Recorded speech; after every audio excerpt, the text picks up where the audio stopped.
रुद्र संहितार सतीखंडर प्रथम अध्याय आम काली पाठ करथिले। आज आम पढ़िबा सतीखंडर द्वितीय अध्याय। कामदेवଙ୍କ नाम निर्धारण और रतिଙ୍କ सह तांकर विवाह, कुमारी संध्यार चरित्र एवं वशिष्ठ मुनिଙ୍କ द्वारा चंद्रभागा पर्वत उपरे संध्या को तपस्यार विधि निर्देश। ब्रह्मा कहउचंती मुने, तापरे मोर ये अभिप्राय को जानुवा मरीचि प्रभृति पुत्र माने से पुरुषर उचित नाम रखिले। दक्षादि प्रजापति ताहार मुख को देखिबा मात्रे ताहार चरित्र विषय मध्य समस्त वृत्तांत जानिपारि ताकु ताहार रहिबा स्थान और पत्नी प्रदान कले। मोर पुत्र मरीचि आदि ऋषि माने तार नाम स्थिर करी ताकु एही युक्तियुक्त कथा कहले।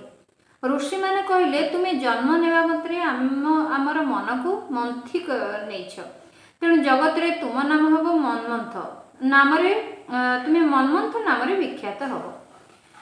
मनोभव त्रिलोक रे तुमे इच्छा अनुसार रूप धारण करिवार सक्षम हो।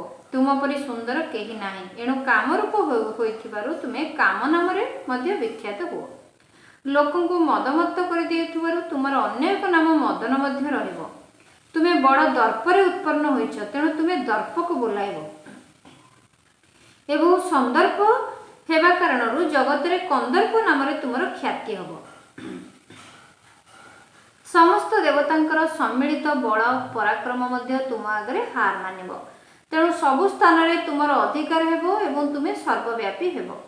आदि प्रजापति दक्ष स्वयं तुमको तुम इच्छा अनुरूप पत्नी प्रदान करिवे। सेही पत्नी तुमर कामिनी हबो, तुमको बहुत प्रेम करिवो। ब्रह्मा कहिले, मुने तापर मु सेठारु अदृश्य होई गली।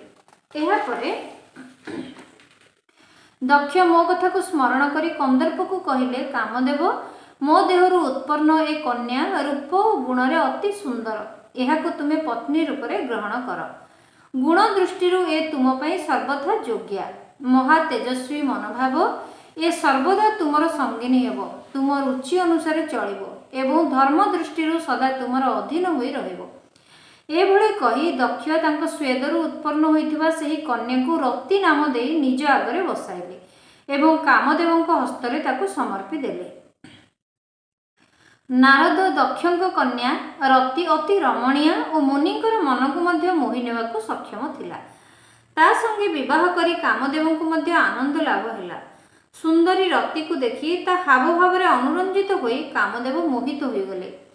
तात सेतेबेले बहुत बड़ आनंददायक उत्सव पालन करागला। प्रजापति दक्ष एही भावना रे बहुत प्रसन्न थिले जे तांको कन्या विवाह करी सुखी हैला। कामदेवଙ୍କୁ ମଧ୍ୟ सुख मिलिला, तांकर समस्त दुख दूर होई गला। दक्ष कन्या रति ମଧ୍ୟ कामदेवଙ୍କୁ पाई प्रमोदित हैला। संध्या काल मनोहरिणी विद्युतमाला संगे मेघ शोभा पाइला परी रति संगरे प्रियभाषी कामदेव अत्यंत शोभा पाइले। जोगीजन जेपरी आपणा जोग विद्या को हृदय रे धारण करती, रतिपति कामदेव सेहीपरि रति प्रति अत्यंत अनुरक्त होई ताकु निज हृदय सिंहासन रे बसाइले। चंद्रवदना रति मध्य एहीपरि श्रेष्ठ स्वामी को पाइबारु से श्रीहरि को पाई पूर्ण चंद्रनना लक्ष्मी शोभा पाइबा परि सुशोभिता हेला। सुत कहउचंती ब्रह्मांक मुखरु ए प्रसंग सुनी मुनिवर नारद मने मने अति प्रसन्न हेले। एबे एठी आमे जानिले कोन, एठी रति एवं कामदेवंकर उद्भावन, रति एवं कामदेव आविर्भाव हेले आ रति को विवाह कले कामदेव। तापरे आमे पढ़िबा, आगु को पढ़िबा ब्रह्मांक मुखरु रति किए आमे जानिले, रति होचंती दक्षक कन्या। एठी तापरे आगु को पढ़िबा, सुत कहउचंती ब्रह्मांक मुखरु ए प्रसंग सुनी मुनिवर नारद मने मने अति प्रसन्न हेले एवं भगवान शंकर को स्मरण करी हर्षपूर्वक कहिले, महाभाग विष्णु शिष्य महामते विधाता आपण भगवान चंद्रमौळींकर बहुत अद्भुत लीला वर्णना कले। एबे मु जानिबा को चाहूची जे विवाह परे जेतेबेले कामदेव आनंद रे निज गृह को चली गले, दक्ष मध्य आपणा गृह को फेरी गले एवं आपणक मानस पुत्र माने मध्य निज निज स्थान को चली गले, सेतेबेले पितृगणक उत्पन्नकारिणी संध्या केउठाकू गला, से कौन कला और कहा संगे तार विवाह हैला, संध्यार ए चरित्र मते विशेष रूप रे कहंतु। तेणु सुतंकु ब्रह्मा ए कथा कहउचंती।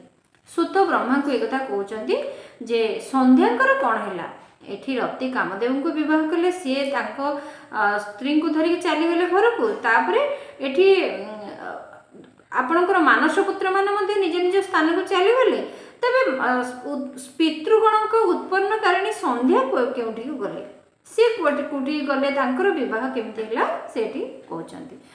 ବ୍ରହ୍ମା କହିଲେ ମୁନେ ସନ୍ଧ୍ୟାର ଚରିତ ଶୁଣ, ସେହି ଚରିତ ଶୁଣି ସମସ୍ତ କାମିନୀ ସତୀସ୍ୱାଦୀ ହୋଇପାରିବେ। ସନ୍ଧ୍ୟା ପ୍ରଥମେ ମୋର ମାନସ କନ୍ୟା ଥିଲା, ସେ ତପସ୍ୟା ଦ୍ୱାରା ଦେହତ୍ୟାଗ କରି ପରେ ମେଧାତିଥିଙ୍କର ବୁଦ୍ଧିମତୀ କନ୍ୟା ଅରୁନ୍ଧତୀ ନାମରେ ବିଖ୍ୟାତ ହେଲା। ତେଣୁ ସନ୍ଧ୍ୟାଙ୍କର ଆଉ ଗୋଟିଏ ନାଁ ଥିଲା ଅରୁନ୍ଧତୀ ମଧ୍ୟ। ତେଣୁ ଉତ୍ତମ ବ୍ରତ ପାଳନ କରି ସେ ବ୍ରହ୍ମା ବିଷ୍ଣୁ ଓ ମହେଶଙ୍କ ପ୍ରେରଣାରେ ଶ୍ରେଷ୍ଠ ବ୍ରତଧାରୀ ମହାତ୍ମା ବଶିଷ୍ଠଙ୍କୁ ସ୍ୱାମୀ ରୂପରେ ବରଣ କଲା। ସେହି ସୌମ୍ୟ ରୂପା ଦେବୀ ସମସ୍ତଙ୍କର ବନ୍ଦନୀୟ ଏବଂ ପୂଜନୀୟ ହୋଇ ଶ୍ରେଷ୍ଠ ପତିବ୍ରତା ରୂପେ ବିଖ୍ୟାତ ହେଲା। ଏଠି ବ୍ରହ୍ମା ସୁତଙ୍କୁ କହୁଛନ୍ତି କେମିତି ଏଟା ହେଲା ସେ କଥା ବ୍ରହ୍ମା କହୁଛନ୍ତି। ନାରଦ ପଚାରିଲେ ସନ୍ଧ୍ୟା କିପରି କେଉଁଥିପାଇଁ ତପସ୍ୟା କଲେ, କେଉଁପରି ଦେହତ୍ୟାଗ କରି ସେ ମେଧାତିଥିଙ୍କର କନ୍ୟା ହେଲା, ବ୍ରହ୍ମା ବିଷ୍ଣୁ ମହେଶଙ୍କ କଥନ ଅନୁସାରେ କେଉଁ ପ୍ରକାର ଶ୍ରେଷ୍ଠ ବ୍ରତାଚାରୀ ବଶିଷ୍ଠଙ୍କୁ ସ୍ୱାମୀ ରୂପରେ ବରଣ କଲା। ପିତାମହ, ଏସବୁ ମୁଁ ବିସ୍ତୃତ ରୂପରେ ଶୁଣିବାକୁ ଚାହୁଁଛି। ଅରୁନ୍ଧତୀଙ୍କର ଏହି କୌତୂହଳପୂର୍ଣ୍ଣ ଚରିତ୍ରକୁ ଆପଣ ଯଥାର୍ଥ ରୀତିରେ ବର୍ଣ୍ଣନା କରନ୍ତୁ। ନାରଦ ବ୍ରହ୍ମାଙ୍କୁ କହିଲେ।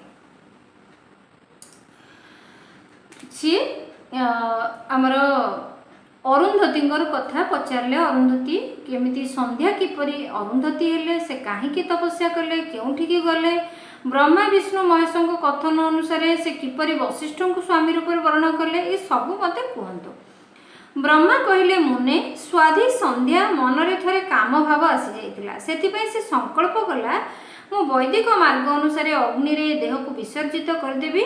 କୌଣସି ଦେହଧାରୀ ଭୂତଳକୁ ଆସିବା ମାତ୍ରେ ଯେପରି କାମ ଭାବରେ ଯୁକ୍ତ ନ ହେବ ସେଥିପାଇଁ ମୁଁ ତପସ୍ୟା କରି ମର୍ଯ୍ୟାଦା ସ୍ଥାପିତ କରିବି।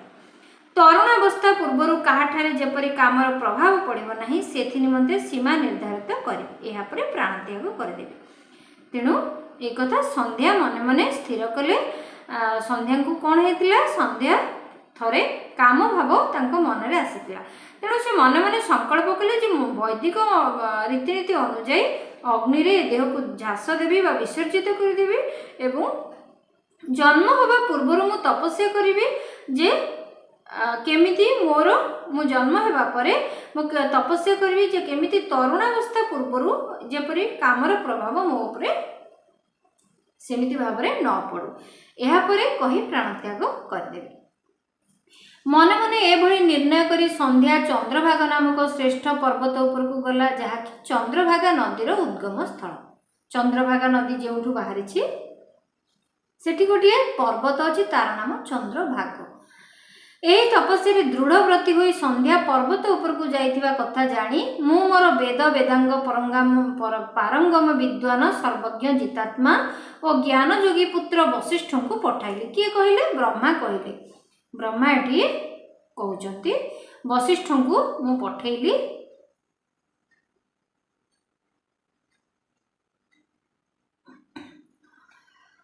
ତେଣୁ ମନସ୍ୱିନୀ ସନ୍ଧ୍ୟା ତପସ୍ୟା ଅଭିଳାଷରେ ଚନ୍ଦ୍ରଭାଗା ନାମକ ପର୍ବତକୁ ଯାଇଛି। ତୁମେ ଯାଇ ତାକୁ ବିଧିପୂର୍ବକ ଦୀକ୍ଷା ଦିଅ। ବତ୍ସ, ସେ ତପସ୍ୟାର ଭାବ ବିଧି ଜାଣିନାହିଁ। ତୁମ ଉପଦେଶ ଦ୍ୱାରା ଯେପରି ସେ ଅଭୀଷ୍ଟକୁ ପ୍ରାପ୍ତ ହୋଇପାରିବ ସେଭଳି ପ୍ରଯତ୍ନ କର। ତେଣୁ ଏଠି ବଶିଷ୍ଠଙ୍କୁ ବ୍ରହ୍ମା ପଠେଇଲେ, କହିଲେ ତୁମେ ଯାଅ, କୋଉଠିକି ଯାଅ, ଆମର ଚନ୍ଦ୍ରଭାଗା ପର୍ବତ ନିକଟକୁ ଯାଅ, ସେଠି ସନ୍ଧ୍ୟା ଅଛନ୍ତି। ସନ୍ଧ୍ୟା ସେଠି ତପସ୍ୟା କରିବା ପାଇଁ ଯାଇଛନ୍ତି, କିନ୍ତୁ ତାଙ୍କୁ ବିଧିପୂର୍ବକ ଦୀକ୍ଷାର ବିଧି ବା ଭାବ କିଛି ମାଲୁମ ନାହିଁ ବା କିଛି ସେ ଜାଣିନାହାନ୍ତି। ତେଣୁ ତାଙ୍କୁ ସେଥିରେ ସାହାଯ୍ୟ କର ବା ତାଙ୍କୁ ଦୀକ୍ଷା ଦିଅ। ନାରଦ କହିଲେ ନାରଦ ମୁଁ ଦୟାପୂର୍ବକ ବଶିଷ୍ଠଙ୍କୁ ଏପରି ଆଜ୍ଞା ଦେବାରୁ ମୋ ଆଜ୍ଞା ଶିରଧାର୍ଯ୍ୟ କରି ସେ ଜଣେ ତେଜସ୍ୱୀ ବ୍ରହ୍ମଚାରୀ ବେଶରେ ସନ୍ଧ୍ୟା ନିକଟକୁ ଗଲେ। ଚନ୍ଦ୍ରଭାଗ ପର୍ବତ ଉପରେ ଏକ ସରୋବର ଅଛି, ଯାହା ଜଳାଶୟୋଚିତ ଗୁଣରେ ମାନବ ଶରୀର ତୁଲ୍ୟ ଶୋଭା ପାଏ। ବଶିଷ୍ଠ ସେହି ସରୋବରକୁ ଦେଖିଲେ ଏବଂ ତା ତଟରେ ବସିଥିବା ସନ୍ଧ୍ୟାକୁ ମଧ୍ୟ ଦେଖିବାକୁ ପାଇଲେ। ବିପୁଳ ପଦ୍ମରାଶିରେ ଉଦ୍ଭାସିତ ହେଉଥିବା ସରୋବର କୂଳରେ ସନ୍ଧ୍ୟା ବସି प्रदोष काल नक्षत्रमय आकाश रे चंद्रमा उदित हेबा परि शोभा पाउथिले। तेणु एटी वशिष्ठ कौन कले ब्रह्मांकर आदेश मानी वशिष्ठ चंद्रभाग पर्वत उपरकू गले। सेठी देखिले जे संध्या केउठी बसिचंती, संध्या बसिचंती जे विपुल पद्मराशि रे उद्भासित हेउथुवा सरोवर कूଳରେ विपुल पद्मराशि परि सुंदर देखा जाउथुवा संध्या प्रदोष काल रे संध्या काल रे बसी नक्षत्रमय आकाश रे चंद्रमा जिपरि शोभा पाती सेहीपरि से शोभा पाउथिले। सुंदर भावयुक्ता संध्या को सेठारे बसिथिबार देखि मुनि कौतूहल वशत सेही ब्रह्मलोहित नामक सरोवर को भल भाव चाहिए। जेतले देखिले संध्या सेठी बसिचंती तेणु से ब्रह्मलोहित नामक सरोवर कूଳରେ से बसिथिले। जो सरोवर की कोठी थिला, जो सरोवर थिला चंद्रभाग पर्वत पाखरे। सेठी सेही सरोवर बाड़ को चाहि संध्या बसिथिले। तेणु एठी तांकु कौतूहल वशत वशिष्ठ सेठी तांकु देखिले। गंगा हिमालय बाहरी समुद्र अभिमुखे गति करुथुबा परी सेही नदीटी चंद्रभागा पर्वतर पश्चिम शिखर रे भेद करी समुद्र अभिमुखे कूଳରେ बसिथिबा संध्या को देखि वशिष्ठ सादर रे पचारे। सेठी कोन हैला बृहल्लोहित सरोवर कूଳରେ जेतले गंगा बसिथिले सेतबेले वशिष्ठ तांकु नम्र भाव जाई पचारे। कहले हे भद्रे, तुमे निर्जन पर्वत उपरकू काहेकि आसछ? तुमे काहार झियो? एठी कोन करबाकू भाबुछ? मु एकथा जानिबाकू उत्सुक। जदि एथिरे किछि गोपनीय कथा नाही तेबे मो आगरे प्रकाश कर। तेणु एठी वशिष्ठ कोन कहले? वशिष्ठ संध्या को कहले तुमे किए, तुमे काहा झियो, तुमे एठी कोन करूछ, ए निर्जन पर्वत उपरकू काहेकि आसछ? एठी जदि किछि गोपनीय नथाय ताले मो आगरे ते प्रकाश करि पार। तेणु महात्मा वशिष्ठ कथा शुणी संध्या तांको आड़ को चाहिला। वशिष्ठ निज तेजरे प्रज्वलित अग्नितुल्य उद्भासित होते। वशिष्ठ निज तेज बल अग्नि परि सुंदर देखा जाउतले उद्भासित होते। तांको देखि लागुतला जेपरि साक्षात ब्रह्मचर्य ही मृत्युमंत रूपरे उभा हेचंती। तांको मस्तक रे जटाजुट शोभा पाउतला। संध्या सेही तपोधन को सादर प्रणाम करी कहिला, ब्रह्म मु ब्रह्मांकर कन्या, मोर नाम संध्या। मु तपस्या करबाकू एही निर्जन पर्वत को आसीची। जदि मोते उपदेश देबाकू आपण उचित मन करछंती तेबे मोते तपस्यार विधि कहि दियंतु। एठी संध्या कोन कहिला? संध्या कहिला, हे ब्रह्मन, हे तपोधन, सादर प्रणाम तांकुला। कहिला मु ब्रह्मांकर कन्या, मोर नाम संध्या, मु एठी तपस्या करियाकू आसीची, किंतु मोते ये विधि विधान तपस्यार किछि मालूम नै बा किछि जणा नै। तेणु मु सेई कथा को चिंतारे ये सब जिनस चिंतारे सुखी जाउची एवं मो हृदय थर। तेणु ए कथा मु भाबी मो हृदय थरुची, मु सुखी जाउची। संध्यार कथा शुणी श्रेष्ठ ब्रह्मविद वशिष्ठ ताको किछि पचारलेनी, कारण से सब कथा जानिथिले। संध्या मने मने तपस्या पाई निर्णय करि सारिथिला एवं सेति पे उद्यम मध्य करुथिला। सेति बेले वशिष्ठ मन मध्यरे भक्त वत्सल शंकरଙ୍କ स्मरण करी ए प्रकार कहले। सेते बेले कोन कहिले? संध्या को कथा सत आगुरु से सुनिथिले जानिथिले। तेणु संध्या को आ किछि पचारलेनी। तेणु से शंकर अर्थात महादेव को स्मरण कले। कहले, हे सुभानने, भगवान शंभु होउचंती सबुठार महान आ उत्कृष्ट तेज स्वरूप। तेणु भगवान महादेव को तुमे पूजा कर। अर्थात कौन कहले? से होउचंती महान उत्कृष्ट तेज स्वरूप, सबुठार उत्तम महान परमात्मा। तेणु तुमे तांको ही हृदय धारण कर। से धर्म अर्थ काम मुख्यर कारण। तुमे से त्रैलोक्यर आदि स्रष्टा अद्वितीय पुरुषोत्तम शिव को भज। तेणु तुम शिव को डाक, शिव को पूजा कर। शिव को पूजा कले तुम सबुठारु सबु प्रकार सुख तुम्हें पाई परिबो। मु जो मंत्र कहबी ता द्वारा देवेश्वर शंभु को आराधना कर। एपरी कले तुमको सब किछि मिली जिवो, एथिरे संशय नाही। एकथा की कहले? एकथा कहले वशिष्ठ कहउचंती संध्या को, ओम नमः शंकराय ओम। ए मंत्र को निरंतर जपी जपी मौन तपस्या आरंभ कर। मौन तपस्या अर्थ काहा को किछि न कहि चुपचाप रही तपस्या करिवो। आ मु जो नियम कहूची ताहा मध्य सुन। तुमको मौन रही स्नान करने को हब। को किछि न कहि पाटिरु कथा न बाहर करी मौन रही तुमे स्नान करिवो आ मौन रही महादेव को मध्य पूजा करने को हेबो। प्रथमे 2 काल तुमे केवल जल पूर्ण रूप से आहार करि प्रथम 2 अर्थ प्रथम प्रहर षष्ठ प्रहर अर्थात प्रथम ओळीर षष्ठ प्रहर तुमे जल पूर्ण रूप से आहार करि तृतीय थर षष्ठ काल आसिले जेतेबेले तृतीय थर आसीबो आमर 3टी प्रहर बा चतुर्थ 4टी प्रहर सेतिरे प्रथम 2 षष्ठ काल रे तुमे केवल जल पूर्ण रूप से आहार करिवो। तृतीय थर षष्ठ काल आसिले उपवास करिवो। एही रूप रे तपस्या शेष पर्यंत षष्ठ कालिक क्रिया रूप रे जलाहार और उपवास क्रिया चालू रखिवो। हे देवी एभली मौन तपस्या ब्रह्मचर्य तुल्य फल देइथाय तथा समस्त मनोरथ पूर्ण करिथाय। वशिष्ठ कहउचंती संध्या को तुमे जहाँ भी करिवो मौन रही करिवो। मौन रही ओम नमो शंकराय मंत्र जप करिवो। मौन रही स्नान करिवो आउ मौन रही तपस्या करिवो। मौन रही महादेव को पूजा करिवो आउ एही परी तुमे केतेबेले जल आहार करिवो केतेबेले फल आहार करिवो केतेबेले जल आहार करिवो आ केतेबेले उपवास करिवो। एही रूप रे तपस्या एही भली करी तमे उपवास जल क्रिया जदि चालू रखिवो तेबे हे देवी तुमर मौन तपस्या ब्रह्मचर्यर तुल्य फल दब आ समस्त मनोरथ पूर्ण हो। यह सत्य सत्य एथिरे संशय नाही। चित्तर एभली शुभ उद्देश्य नहीं निज इच्छानुसार शंकर को चिंतन कर से प्रसन्न होई तुमको निश्चय अभीष्ट फल प्रदान करिवे।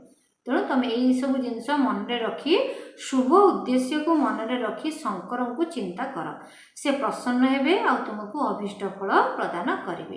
एही रूप रे संध्या को तपस्यार विधि बुझाई कही मुनिवर विशिष्ट यथोचित रूप रे ताठारु विदाय नहीं सेठी अंतर्ध्यान हेगले। संध्या को तपस्यार विधि विधान कही मुनिवर वशिष्ठ सेठी अंतर्ध्यान हेगले। तेणु ये रहा आमर अध्याय 3 रु 5 ये आम 3 अध्याय पढ़ले 4 अध्याय पढ़ले 5 अध्याय पढ़ले यार भितर रहीगला। तेणु 3टी अध्याय आम आज पाठ कले। आसंता काली आम 6 अध्याय पाठ करवा। संध्या तपस्या केमिति संध्या कले संध्या आगु को कौन सब कले तांको जीवन में कौन परिवर्तन आसला से सब जिनस आम आगु पाठ करवा। आसंता काली देखा।